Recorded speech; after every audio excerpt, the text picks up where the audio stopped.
ಶ್ರೀ ಗುರುಭ್ಯೋ ನಮಃ.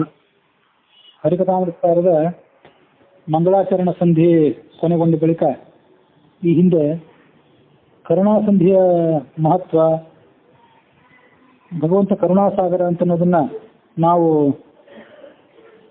ಯಾವ ದೃಷ್ಟಿಯಿಂದ ಅರ್ಥ ಮಾಡ್ಕೊಳ್ಬೇಕು ಅನ್ನೋದನ್ನೆಲ್ಲ ಪೀಠಿಕಾ ರೂಪದಲ್ಲಿ ಶ್ರವಣ ಮಾಡಿದ್ವಿ. ಆ ಬಳಿಕ ಈಗ ಕರುಣಾಸಂಧಿ ಪ್ರಾರಂಭಗೊಂಡಿದೆ. ಶ್ರವಣ ಮನಕಾನಂದವೀವುದು, ಭವಜನಿತ ದುಃಖಗಳ ಕಳೆಯುವುದು, ವಿವಿಧ ಭೋಗಗಳಿಹ ಪರಂಗಳಲ್ಲಿತ್ತು ಸಲಹುವುದು, ಭುವನ ಪಾವನ ನೆನಪ ಲಕ್ಷ್ಮೀ ಧವನ ಮಂಗಳ ಕಥೆಯ ಪರಮೋತ್ಸವದಿ ಕಿವಿಗೊಟ್ಟಾಲಿಪುದು ಭೂಸುರರು ದಿನ ದಿನದಿ.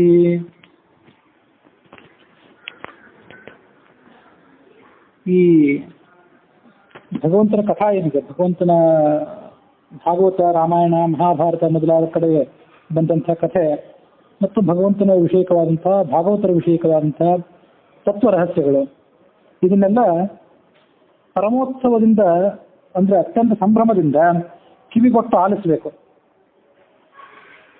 ಯಾಕೆಂದ್ರೆ ಇದು ಶ್ರವಣ ಮನಕ್ಕೆ ಆನಂದವೀಯುವುದು, ಕಿವಿಗೆ ಮನಸ್ಸಿಗೆ ಬಹಳ ದೊಡ್ಡ ಆನಂದ ಕೊಡ್ತದೆ. ಭವಜನಿತ ದುಃಖಗಳ ಕಳೆಯುವುದು, ಸಂಸಾರದಲ್ಲಿ ಪ್ರತಿಯೊಬ್ಬರಿಗೂ ಕೂಡ ಒಂದಲ್ಲ ಒಂದು ಸಂಕಷ್ಟ, ಕಷ್ಟ, ಅದನ್ನೆಲ್ಲ ಪರಿಹಾರ ಮಾಡ್ತದೆ ಇದು. ವಿವಿಧ ಭೋಗಗಳ ಇಹ ಪರಂಗಳಲ್ಲಿತ್ತು, ಕೇವಲ ತತ್ವಜ್ಞಾನ ಕೊಡ್ತದೆ, ಜೀವನದಲ್ಲಿ ಬೇಕಾದಂತಹ ಸುಖವನ್ನೇನು ಕೊಡೋದಿಲ್ಲ ಅಂತ ಭಾವಿಸಬೇಕಾಗಿಲ್ಲ. ಇಹ ಪರಂಗಳಲ್ಲಿ ಇಲ್ಲಿಯೂ ಕೊಡ್ತದೆ, ಮುಂದೂ ಕೊಡ್ತದೆ. ಏನಂದ್ರೆ ವಿವಿಧ ಭೋಗಗಳ, ನಾನಾ ಥರದ ಭೋಗಗಳನ್ನು ಕೊಟ್ಟು ಕಾಪಾಡ್ತದೆ ಮನುಷ್ಯನ. ಭುವನ ಪಾವನ ನೆನಪ ಲಕ್ಷ್ಮೀಧವ, ಈ ಲಕ್ಷ್ಮೀನಾರಾಯಣ ಏನಿದ್ದಾನೆ ಅವನೆಂಥವನು ಅಂದ್ರೆ ಭುವನ ಪಾವನ, ಜಗತ್ತಿಗೆಲ್ಲ ಅತ್ಯಂತ ಪವಿತ್ರನಾದವನು. ಪವಿತ್ರಾಣಾಂ ಪವಿತ್ರಂ ಯೋ ಮಂಗಲಾನಾಂ ತ ಮಂಗಲಂ ಅನ್ಸ್ಕೊಂಡಂಥವನು. ಅಂಥವನ ಮಂಗಳ ಕಥಾ ಇದು. ಅದನ್ನು ಪರಮೋತ್ಸವದಿಂದ ಅತ್ಯಂತ ಆದರದಿಂದ ಕಿವಿಗೊಟ್ಟು ಅದನ್ನ ಅತ್ಯಂತ ಏಕಾಗ್ರತೆಯಿಂದ ಭೂಸುರರು ಅಂದ್ರೆ ಭೂಮಿ ಮೇಲಿರ್ತಕ್ಕಂಥ ದೇವತೆಗಳು ಅಂದ್ರೆ ಬ್ರಾಹ್ಮಣರು. ಆ ಬ್ರಾಹ್ಮಣರಷ್ಟೇ ಅಲ್ಲ, ಯಾರು ಇದನ್ನು ಶ್ರವಣ ಮಾಡಲಿಕ್ಕೆ ಆಸಕ್ತಿ ತೋರಿಸ್ತಾರೆ ಅವರೆಲ್ಲ ಭೂಸುರರೇ. ಅವರು ದಿನ ದಿನದಿ ಪ್ರತಿನಿತ್ಯವೂ ಇದನ್ನು ಕೇಳಬೇಕು.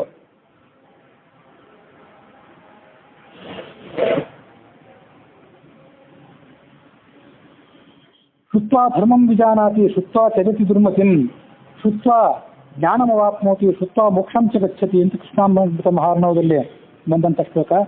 ಶ್ರವಣಕ್ಕೆ ಏನೇನು ಫಲ ಅಂದ್ರೆ, ಜ್ಞಾನಿಗಳ ಮೂಲಕವಾಗಿ ಶ್ರವಣ ಮಾಡಿದ್ರೆ ಧರ್ಮ ಜ್ಞಾನ ಆಗ್ತದೆ. ಮನುಷ್ಯನಿಗೆ ಏನಾದರೂ ದುರ್ಬುದ್ಧಿ ಇದ್ದರೆ ಅದು ಕೂಡ ಪರಿಹಾರ ಆಗ್ತದೆ. ಶುತ್ವ ಜ್ಞಾನಮವಾಪ್ನೋತಿ, ತತ್ವಜ್ಞಾನ ಮನುಷ್ಯನಿಗೆ ದೊರೆಯುತ್ತದೆ. ಧರ್ಮಂ ವಿಧಾನಾತಿ ಅಂದ್ರೆ ಧಾರ್ಮಿಕ ಕ್ರಿಯೆಗಳು, ಇಂದಾವಂದ್ರೆ ದೇವ್ರ ಪೂಜೆ ಮೊದಲಾದಂತಹ ಧಾರ್ಮಿಕ ಕ್ರಿಯೆಗಳು. ಜ್ಞಾನ ಅಂದ್ರೆ ಭಗವಂತನ ತಾರತಮ್ಯ, ಆತನ ಸರ್ವೋತ್ತಮತ್ವ, ಜಗತ್ಸತ್ಯತ್ವ ಇತ್ಯಾದಿ ವಿಷಯಗಳ ಜ್ಞಾನ. ಕೊನೆಯದಾಗಿ ಶುತ್ವ ಮೋಕ್ಷಂ ಚ ಗಚ್ಚತಿ, ಕೊನೆಗೆ ಮೋಕ್ಷವನ್ನು ಕೂಡ ಮನುಷ್ಯ ಪಡ್ಕೊಳ್ತಾನೆ. ಹೀಗೆ ಶ್ರವಣದ ಮಹತ್ವ ಇದೆ.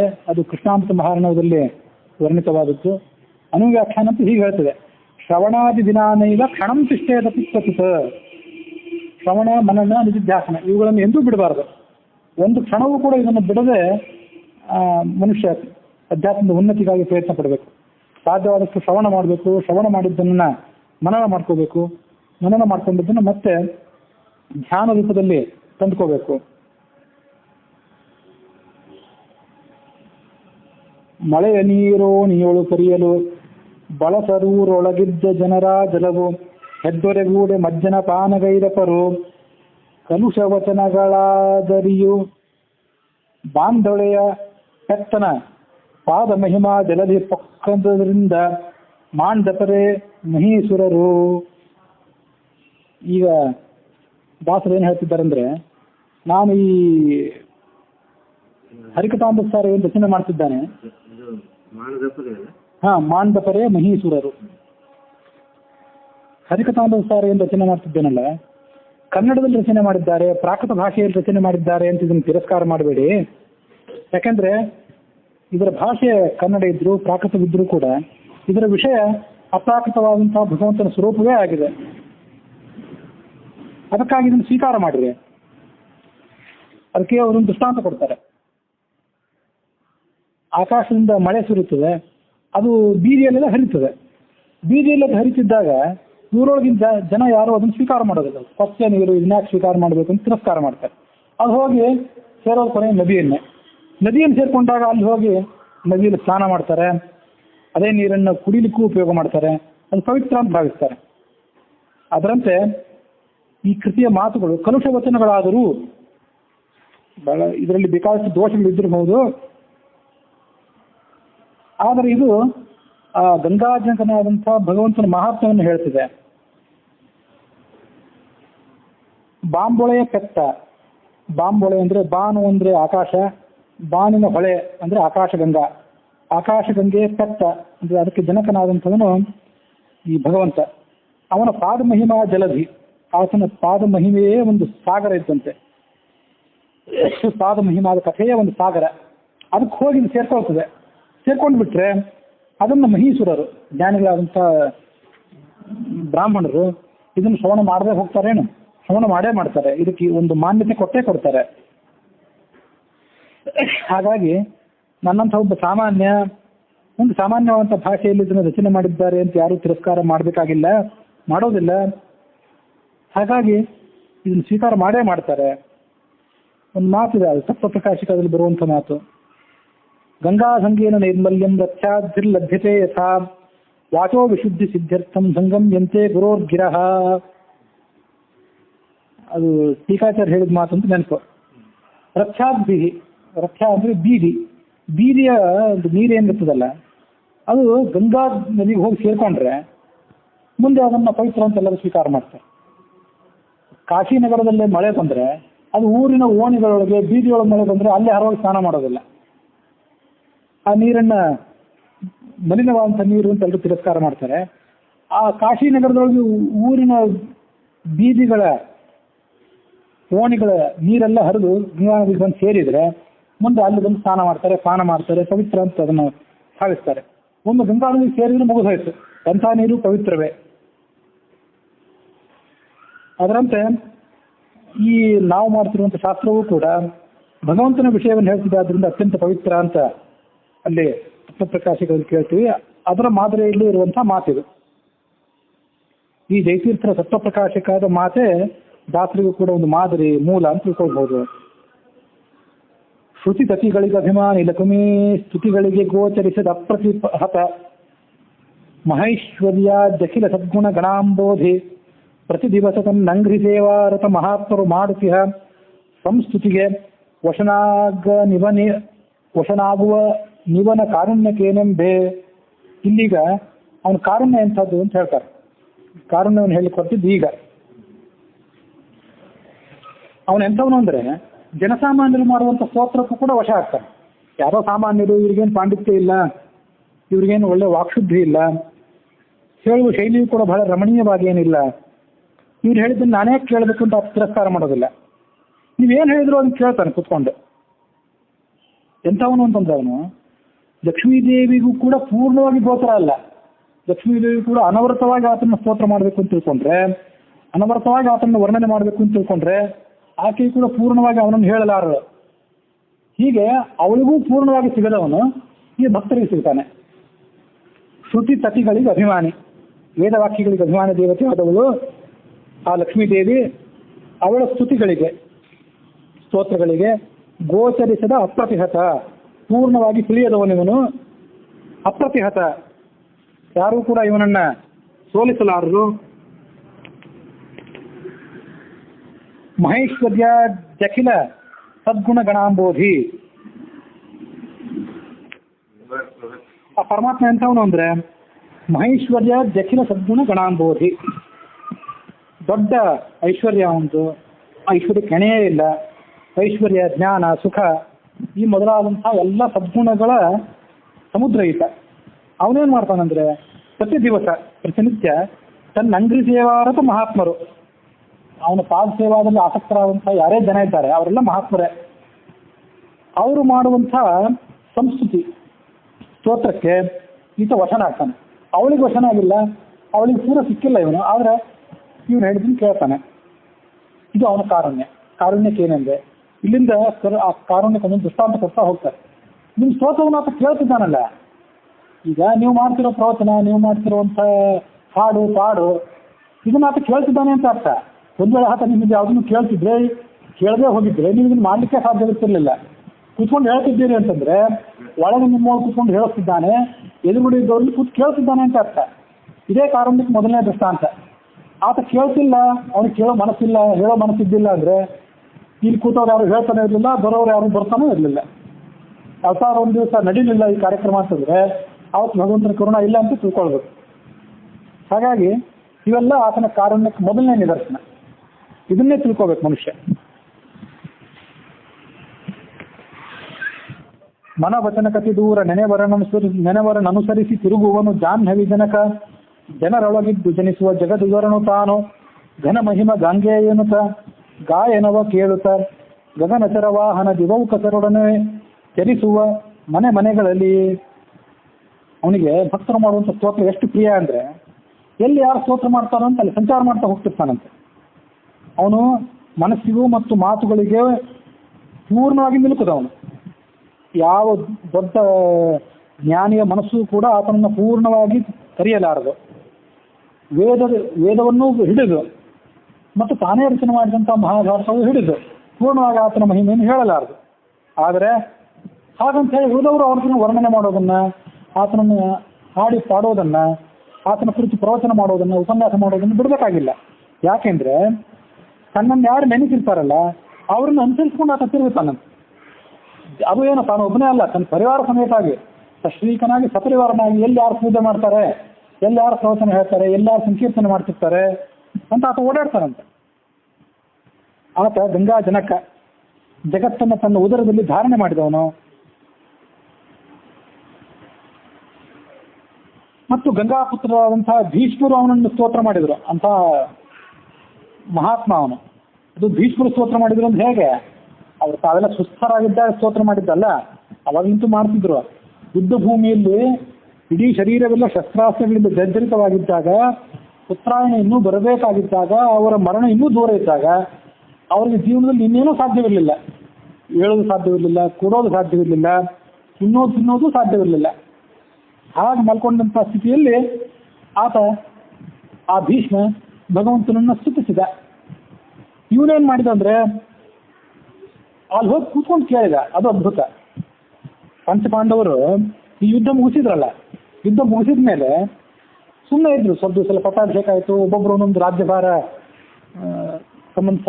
ಸಂಬಂಧಪಟ್ಟಂತೆ ಒಬ್ಬೊಬ್ಬರು ಒಂದೊಂದು ಜವಾಬ್ದಾರಿ ತಗೊಂಡ್ರು. ಭೀಷ್ಮ ಇನ್ನೂ ಮರಣ ಹೊಂದೋದು ವಿಳಂಬ ಇತ್ತು. ಈ ಎಲ್ಲರನ್ನು ಕರ್ಕೊಂಡು ಆತ ಭೀಷ್ಮನ ಕಡೆಗೆ ಹೋದ್ನಿ. ನಡೀರಿ, ಬೇಗ ನಡೀರಿ, ಜ್ಞಾನದ ಸೂರ್ಯ ಅಸ್ತಂಗತ ಆಗ್ತಿದ್ದಾನೆ, ಬೇಗ ಅವನ ಮೂಲಕ ಇದನ್ನೆಲ್ಲ ಪಡ್ಕೊಂಡು ಬಿಡಿ, ಇನ್ನು ಮತ್ತೆ ಸಿಗೋದಿಲ್ಲ ಇದು. ಅದು ನೋಡಿ, ಪಾಂಡವರ ಆಸ್ಥಾನದಲ್ಲಿ ಸ್ವಯಂ ಧರ್ಮರಾಜನೇ ಇದ್ದ, ಭೀಮನಿದ್ದ, ಅರ್ಜುನ ಇದ್ದ, ಅವರೆಲ್ಲ ಪಂಚೇಂದ್ರರು ಮತ್ತು ಎಷ್ಟೋ ಜ್ಞಾನಿಗಳಿದ್ದಿರಬೇಕು.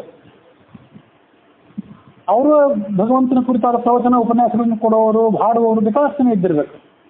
ಆದರೆ ಯುದ್ಧ ಭೂಮಿಗೆ ಅವ್ರನ್ನ ಕರ್ಕೊಂಡು ಹೋದ. ಅಲ್ಲೊಂದು ಕೂಡಲಿಕ್ಕೆ ಸರಿಯಾದ ಸಭಾಂಗಣವೂ ಇರ್ಲಿಕ್ಕಿಲ್ಲ, ಆಸನ ಇರ್ಲಿಕ್ಕಿಲ್ಲ, ಸರಿಯಾದ ಅನುಕೂಲಕರ ವಾತಾವರಣ ಇರ್ಲಿಕ್ಕಿಲ್ಲ. ಆಗ ಅಲ್ಲಿ ಹೋಗಿ ಕೂತು ನಿಮ್ಮ ಮೊಮ್ಮಕ್ಕಳಿಗೊಂದು ಸುಪ್ರೇಷ ಮಾಡಿ ಅಂತ ಅವ್ರನ್ನೆಲ್ಲ ಕೂರಿಸ್ಕೊಂಡು ತಾನೂ ಕೂತು ಕೇಳಿದ. ಅದು ಅದ್ಭುತ. ಅಂದ್ರೆ ಅವ್ರು ಮಾಡ್ತಾರೆ, ಮಾಡೋ ಮನಸ್ಸು ಭೀಷ್ಮನಿಗಿದೆ ಅಂತ ಗೊತ್ತಿತ್ತು ಇವನಿಗೆ. ಇವನ್ನೆಲ್ಲ ಅಲ್ಲಿ ಕರ್ಕೊಂಡು ಹೋದ. ಅದಕ್ಕಾಗಿ ಗಂಗಾಪುತ್ರರಾದಂಥ ಭೀಷ್ಮರಿಂದ ಸ್ತುತಿಸಲ್ಪಟ್ಟ ಅಪಾರ ಮಹಿಮ, ಘನ ಮಹಿಮ ಗಾಂಗೇಯ ಮೃತ ಅಂತ ಅದಕ್ಕಾಗಿ ಹೇಳಿದ್ದೆ. ಗಾಯನವ ಕೇಳುತ್ತ ಗಗನಚರ ವಾಹನ. ಭಕ್ತರು ಮಾಡುವಂಥ ಗಾಯನ ಎಲ್ಲಾದ್ರೂ ಸ್ವಲ್ಪ ಇವತ್ತು ಅಲ್ಲೊಂದ್ ಕಡೆ ಗಾಯನ ಇದೆ ಅಂತ ಗೊತ್ತಾದ್ರೆ ದಿವೌಕಸರೊಡನೆ ಎಲ್ಲಾ ದೇವತೆಗಳನ್ನು ಕರ್ಕೊಂಡು ಹೊರಟಿಬಿಡ್ತಾನೆ. ಆತ ಹೊರಟಾಂತ ದೇವತೆಗಳು ತಾನಾಗೆ ಬರ್ತಾರೆ, ಅವ್ನು ಯಾರಿಗೂ ಹೇಳಿ ಕಳಿಸ್ಬೇಕಾಗಿಲ್ಲ. ಗಗನಚರ ವಾಹನ, ಗರುಡನನ್ನೇರಿ. ಗಗನಚರ ಅಂತ ಬರೇ ಗರುಡನೇ ಅಲ್ಲ, ಆಕಾಶದಲ್ಲಿ ಸಂಚಾರ ಮಾಡುವಂತ ಗರುಡನು ಆ ಗಗನಚರಣೆ. ವಾಯುನು ವರದೋ ವಾಯುವಾಹನ ಅಂತ ವಿಷ್ಣು ಸಹಸ್ರನಾಮ. ವಾಯುವು ಗಗನಚರಣೆ. ಆ ವಾಯುವನ್ನೇರಿ ಹೊರಟ ಎಲ್ಲಾ ದೇವತೆಗಳು ಕರ್ಕೊಂಡು ಚಲಿಸುವ ಮನೆಗಳಲ್ಲಿ ಮನೆಗೆ ಬರ್ತಾನೆ. ಎಲ್ಲೋ ಯಾರೋ ದೊಡ್ಡ ಮಠಕ್ಕೆ, ಇಲ್ಲಿ ಯಾರೋ ದೊಡ್ಡ ಸ್ವಾಮಿಗಳಿದ್ದಾರೆ, ದೊಡ್ಡ ಪ್ರವಚನಕಾರರಿದ್ದಾರೆ, ಜೀವಮಾನ ಪೂರ ದೊಡ್ಡ ಸಾಧನೆ ಮಾಡಿದ್ದಾರೆ, ಅಲ್ಲೇ ಹೋಗೋಣ, ಯಾರೋ ಸಣ್ಣವರು ಅಂತ ಅಲ್ಲಿ ತಿರಸ್ಕಾರ ಮಾಡೋದಿಲ್ಲ. ಇದಾವುದೋ ಊರು ಸಣ್ಣದು, ಈ ಊರಿಗೆ ನಾವು ಹೋಗಬೇಕಾಗಿಲ್ಲ ಅಂತ ವಿಚಾರ ಮಾಡೋದಿಲ್ಲ. ಎಲ್ಲ ಮನೆಗಳಿಗೂ ಹೋಗ್ತಾನೆ.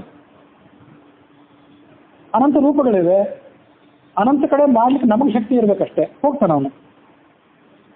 ಹೋಗ್ತಾನೆ. ಈಗ ನಡೀತಿದೆ ಅಂತಂದ್ರೆ ಆತ ಬರ್ತಿದ್ದಾನೆ ಅಂತ ಅರ್ಥ. ಆತ ಬಂದಿಲ್ಲದೆ ಇದ್ರೆ ನಡೆಯೋದೂ ಇಲ್ಲ. ನಡೀತಿದೆ ಅಂತ ಬಂದಿದ್ದಾನೆ ಅನ್ನೋದು ಪ್ರಬಲವಾದ ಸಾಕ್ಷ್ಯ. ನಹೀಂದಿರ ಆರಾಧ್ಯ ಪದೋ ಮುಕುಂದೋ ದೂರ್ವಾಂತುರೈರ್ ಮಂದ ಧನೈರ ಪೂಜ್ಯ ಅಂತ ಜಯತೀರ್ಥರು ತತ್ವಪ್ರಕಾಶಿಕಾಗಿ ಬಂದಂಥ ಒಂದು ಮಾತು. ಇಂದಿರಾರಾಧ್ಯ ಪದೋ ಮುಕುಂದ, ಭಗವಂತ ಲಕ್ಷ್ಮೀದೇವಿ ಕಡೆಯಿಂದ ಪಾದ ಸೇವೆ ಮಾಡಿಸ್ಕೊತಾನೆ. ಲಕ್ಷ್ಮೀದೇವಿಯನ್ನು ಬೇಕಾದಷ್ಟು ಹೂಗಳನ್ನು, ಬೇಕಾದಷ್ಟು ಪುಣ್ಯ ಜಲಗಳನ್ನು ತಂದು ಆತನ ಪಾದ ಸೇವೆ ಮಾಡ್ತಾರೆ. ಸ್ವಯಂ ತಾನೇ ಪೀತಾಂಬರ ರೂಪಳಾಗಿ, ಆಭರಣ ರೂಪಳಾಗಿ, ಶಿವಸ್ವರೂಪಳಾಗಿ, ಆತನ ಶಿವಸ್ವರೂಪಳಾಗಿ ಇರ್ಲಿಕ್ಕಿಲ್ಲ. ಕೆಲವು ಬಾರಿ ನಾನು ಪ್ರಮಾದದಿಂದ ಹೇಳ್ಬೋದು. ಆ ವೈಕುಂಠ ಎಲ್ಲ ಏನಿದೆ ಅದೆಲ್ಲ ಆತನ ಆ ಲಕ್ಷ್ಮೀ ಸ್ವರೂಪವಾದದ್ದೇ ಅದು. ಅಲ್ಲಿ ಹೋಗಿ ನಿಂತ್ಕೊಂಡು ಆಕೆ ಸೇವೆ ಮಾಡ್ತಾಳೆ. ಆಕೆ ಸೇವೆ ಮಾಡ್ತಾಳೆ, ಅವ್ರ ಸೇವೆ ನನಗೆ ಸಾಕು, ಇವ್ರ ಸೇವೆ ಬೇಡ ಅಂತ ಹೇಳೋದಿಲ್ಲ. ನೀವೇನಾದರೂ ದೂರ್ವಾಂಕುರ, ಹುಲ್ಲು, ಗರಿಕೆ, ಬಿಲ್ವಪತ್ರ ಇದನ್ನು ಕೊಟ್ಟರೂ ಕೂಡ ಅದನ್ನ ಆತ ಭಕ್ತಿಯಿಂದ ಸ್ವೀಕಾರ ಅದನ್ನ ಆಧಾರದಿಂದ ಸ್ವೀಕಾರ ಮಾಡ್ತಾನೆ. ಇದು ಅವನ ಕರುಣೆಗೊಂದು ನಿದರ್ಶನ. ಮನೆಗಳಲ್ಲಿ ಪ್ರತಿ ಮನೆಗಳು ತಿರುಗುತ್ತಾನೆ ಅಂತ ಅನ್ನೋದು ಮತ್ತು ಅದ್ಭುತವಾದಂಥ ಸಂಗತಿ. ದಿವೋಕಸರೊಡನೆ ಎಲ್ಲಾ ದೇವತೆಗಳ ಜೊತೆಗೂಡಿ ಮಲಗಿ ಪರಮಾದರದಿ ಪಾಡಲು, ಕುಳಿತು ಕೇಳುವ, ಕುಳಿತು ಪಾಡಲು, ನಿಲುವ, ನಿಂತರ ನಲಿವ, ನೆಲಿದರೆ ಒಲಿವೆ ನಿಮಗೆಂಬ ಸುಲಭನೋ ಹರಿತನ್ನವರನ ಅರಗಳಿಗೆ ಬಿಟ್ಟಗಲನು ಪ್ರಮಾಧವನ ಒಲಿಸಲರಿಯದೆ ಪಾಮರರು ಬಳಲದು ಭವದೊಳಗೆ. ಇದು ಆತ ಹೇಗೆ ಜನ ಮಾಡುವಂಥ ಸಂಕೀರ್ತನೆ ಕೇಳ್ತಾನೆ ಅಂತಂದ್ರೆ, ಮಲಗಿ ಪರಮಾದರದಲ್ಲಿ ಪಾಡಲು, ಮಲ್ಕೊಂಡಿದ್ದಾಗ ಹಾಡಿ. ಯಾವಾಗಲೂ ಮನುಷ್ಯ ಕುತ್ಕೊಂಡಿರೋ ಸಾಧ್ಯವಿಲ್ಲ, ಕುತ್ಕೊಂಡಿರೋದು ಎದ್ದಿರೋದು ಸಾಧ್ಯ ಇಲ್ಲ. ಯಾವಾಗಲ್ಲ ಸ್ವಲ್ಪ ಆತನಿಗೆ ವಿಶ್ರಾಂತಿ ಬೇಕು. ಅಲ್ಲಿದ್ದಾಗಲೂ ಹಾಡ್ತಾ ಇರಿ. ಅಲ್ಲಿ ಮಲ್ಕೊಂಡಿದ್ದಾಗಲೂ ಕೂಡ ಹಾಡಬೇಕಾದಂಥ ಕೆಲವು ಪುಣ್ಯ ಹಾಡುಗಳಿವೆ. ವಿಷ್ಣು ಸಹಸ್ರನಾಮವೋ, ನಾರಾಯಣ ವರ್ಮವೋ, ಗಾಯತ್ರಿ ಮಂತ್ರವೋ ಮಲ್ಕೊಂಡಿದ್ದಾಗ ಮಾಡ್ಲಿಕ್ಕೆ ಆಗದೆ ಇರ್ಬೋದು. ಆದ್ರೆ ಅದನ್ನೇ ಮಾಡಬೇಕು ಅಂತ ಅವನದೇನು ಹಠ ಇಲ್ಲ. ಮಲಗಿದ್ದಾಗ ಮಾಡ್ಬೋದಾದಂಥ ಕನ್ನಡ ಹಾಡುಗಳಿವೆ, ಅಂತ ಸಾಧಾರಣವಾದಂಥ ನಾಮಗಳಿವೆ. ಅದನ್ನು ಮಲ್ಕೊಂಡಿದ್ದಾಗಲೂ ಕೂಡ, ಹಾಸಿಗೆಯಲ್ಲಿ ಕೂಡ ಇದ್ದಾಗಲೂ ಅನ್ಬೋದು. ಆವಾಗ ಮಾಡಿದ್ರು ಆತ ಕುಳಿತು ಕೇಳುವ, ಅಲ್ಲಿ ಬಂದು ಕೂತ್ಕೊಂಡು ಕೇಳ್ತಾನೆ. ನೀವು ಮಲ್ಕೊಂಡಿದ್ದಾಗ ಅವನು ಕೂಡ ಕೂತ್ಕೊಂಡು ಕೇಳ್ತಾನೆ. ಕೂತ್ಕೊಂಡು ಕೇಳೋದಂತಂದ್ರೆ ಮತ್ತು ಆಸಕ್ತಿಯಿಂದ ಕೇಳೋದಂತ ಅರ್ಥ. ಕೂತ್ಕೊಳ್ಳೋದಂತ ಅರ್ಥ ಅಲ್ಲ. ಯಾಕೆಂದ್ರೆ ಭಗವಂತನಿಗೆ ಕುಳಿತುಕೊಳ್ಳೋದು, ನಿಂತ್ಕೊಂಡಿರೋದು, ಓಡ್ತಿರೋದು ಎಲ್ಲ ಒಂದೇ ಅವನಿಗೆ. ಅದಕ್ಕಾಗಿ ಕುಳಿತು ಕೇಳುವ ಅಂತಂದ್ರೆ ಆಸಕ್ತಿಯಿಂದ ಕೇಳುವ ಅಂತ ಅರ್ಥ.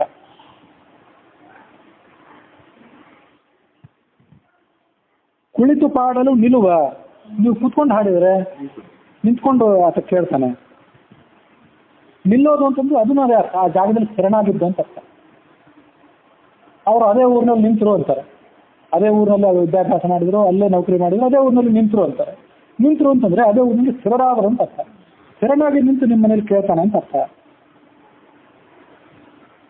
ನಿಂತರೆ ನಲಿವ, ನೀವು ನಿಂತರೆ ಅದು ನಿಲ್ಲೋದು ಅಂತಂದ್ರೆ ನೀವು ಸ್ಥಿರರಾಗಿ ಭಗವಂತನ ಸೇವಾ ಮಾಡಬೇಕು ಅಂತ ಸ್ಥಿರವಾಗಿ ನೀವು ನಿಮ್ಮ ಧೈರ್ಯ ಪ್ರದರ್ಶನ ಮಾಡಿದರೆ ಆತ ನಲಿವ, ಬಹಳ ಸಂತೋಷ ಪಡ್ತಾನೆ ಅವನು. ನಲಿದರೆ ಒಲಿವೆ, ನೀವು ನಲಿದ್ರೆ, ನೀವು ಕುಣಿಲಿಕ್ಕೆ ಶುರು ಮಾಡಿದರೆ ನೀವು ಒಲವೇ ಬಿಡ್ತಾನೆ. ಲಜ್ಜೆ ಬಿಟ್ಟು ಕುಣಿದ್ರೆ, ತಾಳ ತಂಬೂರಿ ಹಾಕಿ ಕುಣಿದ್ರೆ, ಇಲ್ಲಿ ತನಕ ನನ್ನ ಸೇವೆ ಮಾಡ್ಲಿಕ್ಕೆ ನೀನು ಪ್ರವರ್ತನಾದಿಯಲ್ಲ ಸಾಕೆ ಅಂತ ಆತ ಒಲ್ದು ಬಿಡ್ತಾನೆ ನಿಮಗೆ. ಸುಲಭನೋ ಹರಿ, ಈ ಹರಿ ಬಹಳ ಸುಲಭ. ತನ್ನವರನು ಅರಗಳಿಗೆ ಬಿಟ್ಟಗಲನು, ಒಂದು ಗಳಿಗೆಯೂ ಕೂಡ ತನ್ನವರನ್ನ ಆತ ಬಿಟ್ಟು ಅಗಲೋದಿಲ್ಲ. ಅದು ಆತನ ಮಹಿಮಾ. ಆದರೆ ರಮಾಧವನ ಒಲಿಸಲರಿಯದೆ ಪಾಮರರು ಬಳಲವರು ಭವದೊಳಗೆ. ಅದ್ರ ದುರ್ದೈವ ಏನಂದ್ರೆ ಪಾಮರರಿಗೆ ಅದನ್ನು ಒಲಿಸೋದು ಹೇಗೆ ಅಂತ ಗೊತ್ತಿಲ್ಲ. ಇಷ್ಟು ಮಾಡಿದ್ರೆ ಸಾಕು ನೀವು. ಆತ ಕೇಳಲಿಕ್ಕೆ ಒಂದು ಹೆಜ್ಜೆ ಮುಂದಿದ್ದಾನೆ, ಆದ್ರೆ ಮಾಡ್ಲಿಕ್ಕೆ ನಾವು 100 ಹೆಜ್ಜೆ ಹಿಂದಿದ್ದೇವಷ್ಟೇ. ಪಾಮರರು ಅವನನ್ನು ಸ್ತೋತ್ರ ಮಾಡಲಿಕ್ಕೆ ದಿಕ್ಕು ತೋಚದೆ ಬಳಲ್ತಾರೆ, ದುಃಖ ಪಡ್ತಾರೆ ನಾನಾ ಥರ ಸಂಸಾರದಲ್ಲಿ. ಬೃಹನ್ನಾರದೀಯ ಪುರಾಣದ ಏಕಾದಶಿ ಮಹಾತ್ಮದಲ್ಲಿ ಹೀಗೊಂದು ಕೆಲವು ಶ್ಲೋಕಗಳಿವೆ. ಆ ಶ್ಲೋಕಗಳ ಅನುವಾದವೇ ಈ 5ನೇ ಪದ್ಯ.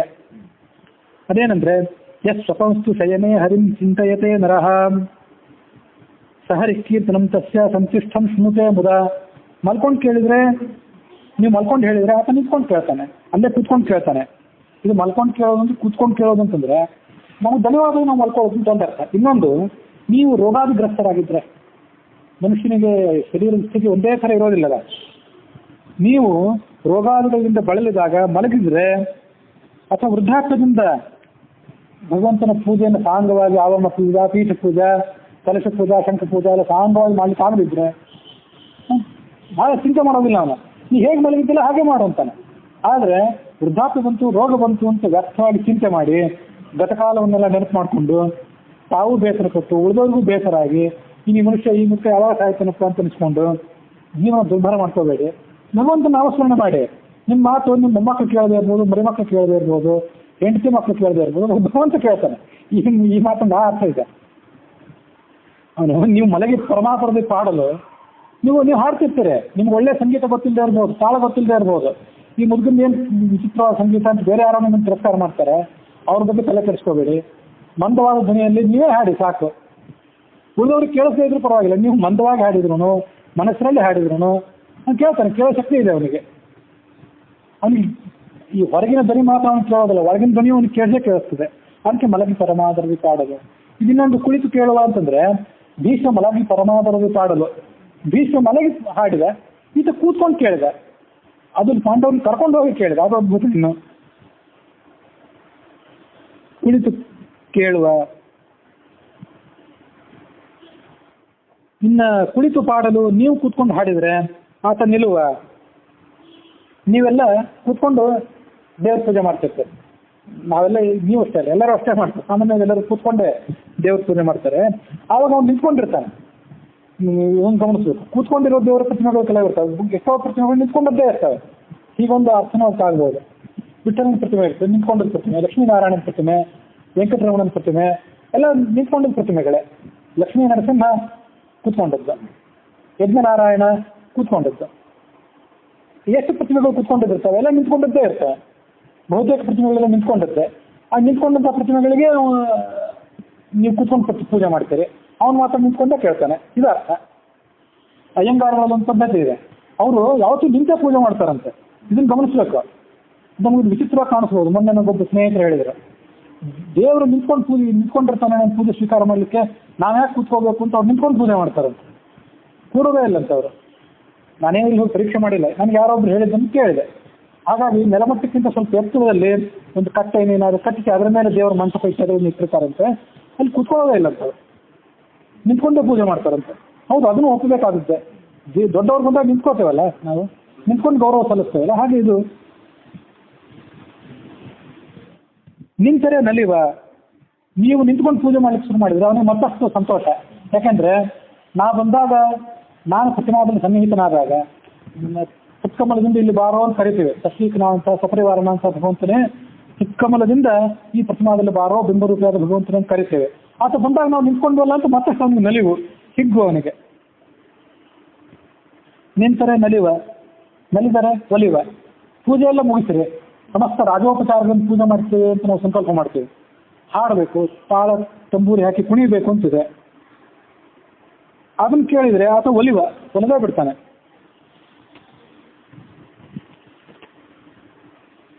ಪುರಂದರದಾಸರು ಮೊದಲು ತಾಳ ತಂಬೂರಿ ಹಾಕಿ ನಡೀಲಿಕ್ಕೆ ಸಂಕೋಚ ಪಡ್ತಿದ್ರು. ಅದಕ್ಕಾಗಿ ಭಗವಂತ ಅವರಿಗೆ ಒಲಿದಿರಲಿಲ್ಲ.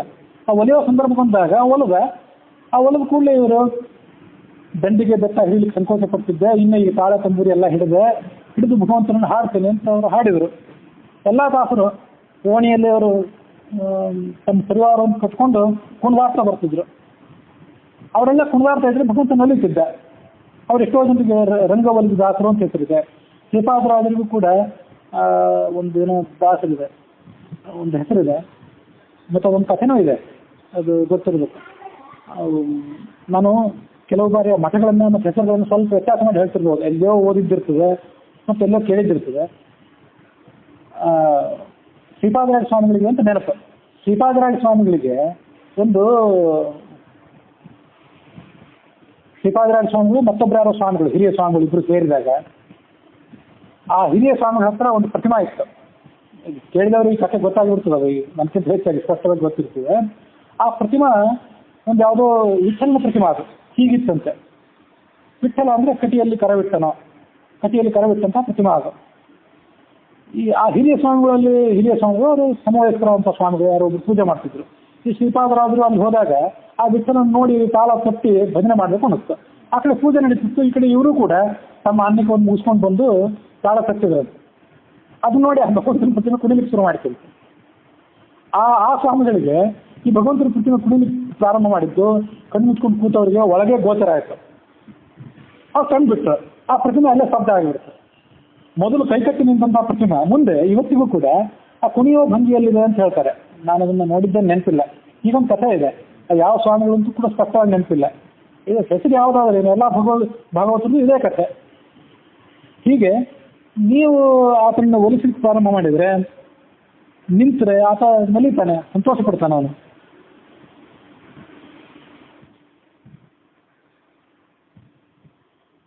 ಗುಣಾನಾಂ ಸ್ಮರಣಾಶಕ್ತೋ ವಿಷ್ಣೋರ್ ಬ್ರಹ್ಮತ್ವಮೇವತು ಸ್ಮರ್ತವ್ಯಂ ಸತತಂ ತತ್ತು ಕದಾಚಿತ್ ನ ಪರಿತ್ಯಜೆ. ಇದು ಸೂತ್ರ ಭಾಷೆಯಲ್ಲಿ, ಬ್ರಹ್ಮಸೂತ್ರ ಭಾಷೆಯಲ್ಲಿ ಬರುವಂಥ ಮಾತಿದು. ಅಲ್ಲಿ ಗುಣಾನಾಂ ಸ್ಮರಣಾಶಕ್ತವು, ನಿಮಗೆಲ್ಲ ಶರೀರ ಮನಸ್ಸು ಎಲ್ಲ ಸ್ಥಿರವಾಗಿದ್ದರೆ ಆಗ ಗುಣಗಳನ್ನು ನೆನಪು ಮಾಡ್ಕೊಳ್ತೀವಿ.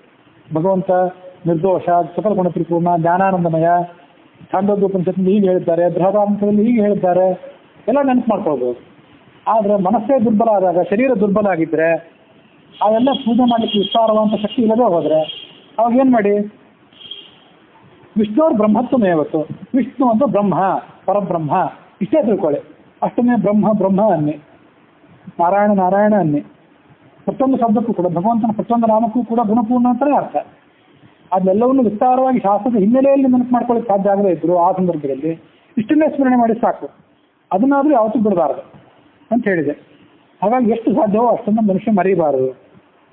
ಅಷ್ಟನ್ನೆಲ್ಲ ಮುಂದೆ ಮರಿಬಾರದು ಅಂತ ಆದರೆ ಅದಕ್ಕೆ ಈಗಿಂದ ತರಬೇತಿ ಬೇಕು ಮನುಷ್ಯನಿಗೆ. ಆದರೆ ಇದು ಮನುಷ್ಯನಿಗೆ ಗೊತ್ತೇ ಆಗೋದಿಲ್ಲ. ಸುಲಭನೋ ಹರಿ, ಇಷ್ಟು ಸುಲಭ ಭಗವಂತ ತನ್ನವರನ್ನು ಅರಗಳಿಗೆ ಬಿಟ್ಟಗಲ್ಲ, ಸ್ವಲ್ಪನೂ ಬಿಟ್ಟಗಲೋದಿಲ್ಲ. ಆದರೆ ಅವನನ್ನು ಹೇಗೆ ಒಲಿಸುವುದು ಅಂತ ಇವ್ರಿಗೆ ಗೊತ್ತಿಲ್ಲ. ಹಾಗಾಗಿ ಇವರು ಸಂಸಾರದಲ್ಲಿ ಬಳಲುತ್ತಿದ್ದಾರೆ. ಭಗವದ್ಗೀತಾ ಹೀಗೆ ಹೇಳಿದೆ, ತಸ್ಮಾತ್ ಸರ್ವೇಷು ಕಾಲೇಷು ಮಾಮನುಸ್ಮರ ಯುದ್ಧಚ ಅನನ್ಯಚೇತ ಸತತಂ ಯೋ ಮಾಂ ಸ್ಮರತ ನಿತ್ಯಶಃ ತಸ್ಯಾಹಂ ಸುಲಭಃ ಪಾರ್ಥ ನಿತ್ಯಯುಕ್ತಸ್ಯ ಯೋಗಿನಃ. ಸರ್ವೇಷು ಕಾಲೇಷು, ಎಲ್ಲ ಕಾಲಗಳಲ್ಲೂ ನನ್ನನ್ನು ಸ್ಮರಣೆ ಮಾಡ್ಕೋ, ಯುದ್ಧ ಮಾಡು. ಅನನ್ಯಚೇತ, ಮನಸ್ಸಿನ ಬೇರೆ ಕಡೆ ಚಂಚಲ ಆಗುವಂತೆ ಮಾಡಬೇಡ. ಯಾರು ನನ್ನನ್ನು ಹೀಗೆ ಸದಾಚಾರ ಸ್ಮರಣೆ ಮಾಡ್ತಿರ್ತಾರೋ ಅವ್ರಿಗೆ ನಾನು ಸುಲಭ. ಸಸ್ಯಾಹಂ ಸುಲಭ ಪಾರ್ಥ. ಸುಲಭ ಅನ್ನೋದು ಸುಲಭನೋ ಹರಿ ತನ್ನವರಿಗೆ ಅಂತ ದಾಸರು ಹೇಳಿದ್ರು. ಪುರಂದ್ರದಾಸರು ಉಗಾಭೋಗನು ಒಂದು ಹಾಗೆ ಇದೆ ಅಂತ. ನಿಂತು ಪಾಡಿದರೆ ನಲಿದು ಕೇಳುವನು, ನಲಿದು ಪಾಡಿದರೆ ಸ್ವರ್ಗ ಸೂರ್ಯ ಬಿಟ್ಟೆ ಎಂಬ ಪುರಂದರ ವಿಠಲ ಅಂತ ಹೀಗೆ ಮಾತಿದೆ. ಹೀಗೆ ಕರುಣಾಸಂಧಿಯ 5ನೇ ಪದ್ಯದೊಂದಿಗೆ ಇವತ್ತಿನ ಹರಿಕಥಾಮೃತಸಾರದ ಶ್ರವಣ ಇಲ್ಲಿಗೆ ಸಮಾಪ್ತಿಯನ್ನು ಕಂಡಿದೆ.